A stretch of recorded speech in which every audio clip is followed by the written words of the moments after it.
안녕하세요. 부자오빠입니다. 삼성전자와 하이닉스에게 또 호재가 하나 있습니다. 바로 DDR5 램 양산 준비에 들어갔다는 소식이죠. 자, 현재는 DDR4 메모리가 대세거든요. 자, 근데 DDR4 메모리가 나온 지가 벌써 8년 가까이 됐습니다.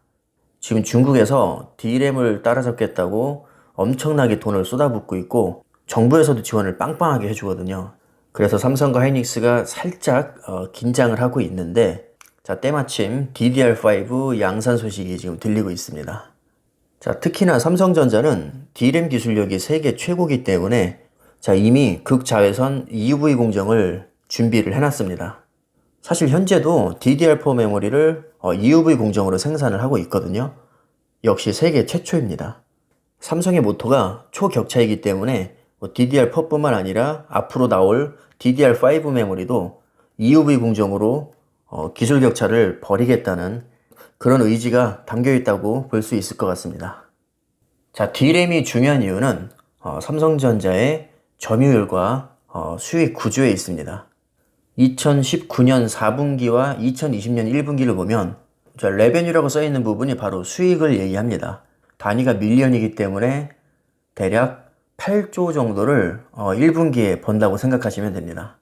그리고 시장 점유율 역시 43%에서 44% 정도, 거의 절반 가까이 지금 차지하고 있죠. 압도적인 세계 1위입니다. 자, 그 다음에 하이닉스도 만만치가 않습니다. 물론 삼성전자에 비하면 좀 떨어지긴 하지만, 자, 그래도 세계에서 점유율이 30%에 해당이 되고 수익도 아주 높습니다. 그 다음에 미국 기업인 마이크론 역시 시장 점유율이 절대 무시할 수 없는 정도의 수준입니다. 20% 이상을 차지하고 있고요. 벌어들이는 돈 역시 삼성의 거의 절반 수준에 해당이 됩니다. 4위부터는 사실 점유율이 굉장히 낮기 때문에 D램에서는 삼성과 하이닉스, 이 마이크론 3개 기업이 사실상 경쟁자라고 생각하시면 됩니다. 지금 8년 만에 아예 규격이 바뀌기 때문에 개선폭이 상당히 큽니다. 일단 칩 하나 용량을 봐도 16기가에서 64기가로 4배 늘어나고요. 데이터 처리 속도 역시 3200MHz에서 6400MHz까지 거의 2배 가까이 뛰게 됩니다. 자, 물론 DDR4 메모리가 무조건 3200MHz인 것은 아닙니다. 자, 같은 DDR4지만 각자의 또 스펙이 정해져 있거든요. 자, 그런데 현재 3200MHz가 거의 표준으로 자리를 잡았죠. 그래서 3200MHz로 지금 표현을 한 것 같고요. 또 중요한 부분이 작동 전압이 1.2V에서 1.1V로 낮아졌다는 겁니다. 동작 전압이 낮아졌다는 것은 밥을 적게 먹는다는 얘기거든요. 이게 의미하는 바가 생각보다 되게 큽니다. 이 부분에 대해서는 제가 뒤에서 자세히 설명을 해드리겠습니다. 동작 전압이 낮아지면 일단은 소비 전력량도 줄게 됩니다. 여기선 30% 줄었다고 설명을 하고 있죠. 지금 DDR5 메모리 양산 소식이 의미가 있는 이유는 중국의 추격이 지금 무섭기 때문인데요. 여기 기사를 보면 KDB 미래전략연구소에서 중국의 반도체 굴기 추진과 향후 전망이라는 보고서를 내놨는데, D램 분야에서 중국 기업과 삼성전자의 기술 격차가 여전히 크다고 설명을 하고 있습니다. 중국에서 실제로 반도체 설비 투자를 엄청나게 하고 있습니다. 삼성과 하이닉스가 거의 넘사벽 수준이기 때문에 당연히 아직까지는 기술 수준이 많이 못 미치고 있습니다. 자, 그런데 절대 우습게 봐서는 안 될 게 중국이 정말 무서운 나라입니다. 자, 실제로 중국의 저가 공세 때문에 삼성에서 LCD 사업을 아예 포기를 했죠. 그래서 D램도 마찬가지로 절대로 우습게 보면 안 됩니다. 현재 시점에서는 상대가 안 된다고는 하지만 언제 또 따라올지 모르기 때문에 기술 개발을 빡세게 해야 됩니다. 자, 그런 관점에서 봤을 때 이번에 DDR5 양산 소식은 정말 반가운 소식이라고 할 수 있습니다. 자, D램에도 종류가 많은데 그 중에서 특히 서버 D램이 요즘에 각광을 받고 있습니다. 특히 데이터 센터에서 서버 D램을 많이 필요로 하기 때문에 특히 서버 D램은 단가도 비싸고 다른 D램에 비해서 마진율도 높은 것으로 알려져 있습니다. 게다가 요즘에 데이터 센터가 급격하게 증설이 되면서 수요도 많이 늘어나고 있죠. 자, 이제부터는 제가 데이터 센터와 D램의 관계를 설명을 해드리겠습니다. 자, 일단은 데이터 센터는 구멍가게가 아니죠. 현재 데이터 센터를 운영하고 있는 기업이 아마존, 마이크로소프트, 구글, IBM, 알리바바, 텐센트, 네이버, 카카오에서도 데이터 센터 진출을 선언을 했죠.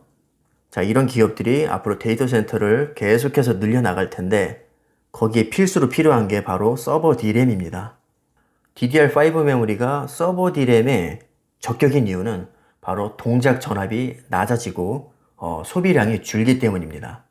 소비량이 줄면 발열도 줄기 때문에 데이터 센터에 최적화된 메모리라고 할 수 있습니다.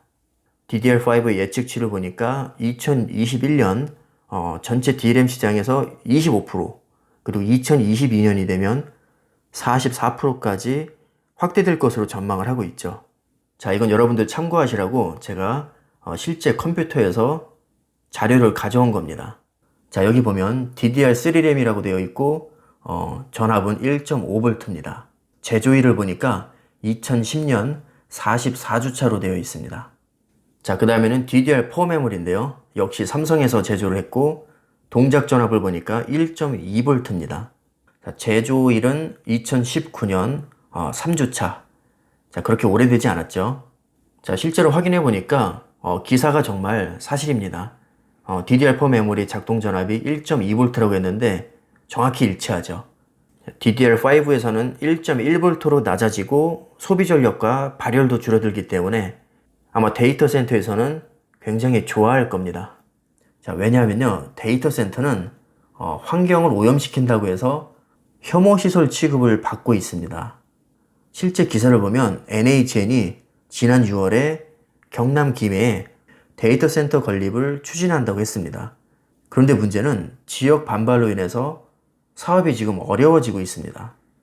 특히 환경단체에서 반대를 하는데 그 이유를 보니까 서버 냉각으로 인한 김해 열섬 현상의 발생 가능성, 그리고 전자파 방출, 그리고 냉각수에 첨가된 화학물질이 수증기로 배출되고 오염수 방출로 인해서 조만강과 낙동강 폐수 피해를 우려하고 있습니다. 데이터 센터 하면 사실 깔끔한 이미지가 떠오르는데 실제로는 수백 수천 개의 서버가 24시간 작동하기 때문에 열을 엄청나게 뿜어댑니다.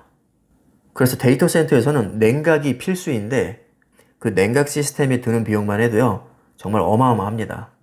그래서 이런 문제들로 지역에서는 데이터 센터의 건립을 굉장히 싫어합니다.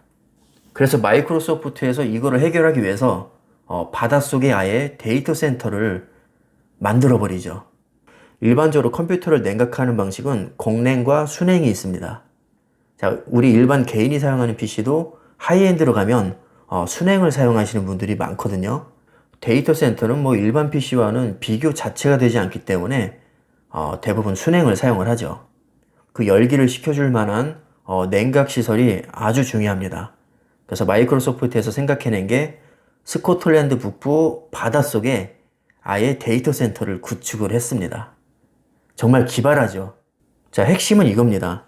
데이터 센터를 바다에까지 지으려고 생각할 정도로 그 열기가 어마어마하다는 거고요. 삼성과 하이닉스에서 양산하게 될 DDR5 메모리는 동작 전압이 줄면서 발열도 같이 낮아지기 때문에 데이터 센터의 냉각 문제를 어느 정도는 덜어준다고 볼 수 있습니다.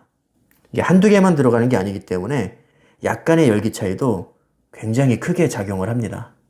그래서 MS뿐만 아니라 구글과 페이스북에서도 냉각 문제를 해결하기 위해서 북극 근처에 데이터 센터를 짓고 있습니다. 이 막대한 양의 데이터 센터를 운영하는 기업 입장에서는 전기 요금이라든가 냉각 시스템의 유지 비용도 절감을 할 수 있다는 얘기입니다. 자, 그만큼 삼성과 하이닉스에서 양산하게 될 DDR5 메모리 경쟁력이 생각보다 클 수 있다고 예상을 할 수 있겠죠. 자, 특히나 삼성전자는 EUV 공정으로 D램을 제조하기 때문에 발열과 소비 전력에서 더 뛰어난 경쟁력을 가질 수 있습니다. 중국에서 무섭게 추격하고 있는 것은 분명히 긴장이 되는 일이고 신경이 쓰이는 일이지만 초격차의 위력을 보여주면서 항상 앞서가고 있습니다. 자, 물론 언젠가는 중국도 DDR5를 잘 만들어낼 겁니다.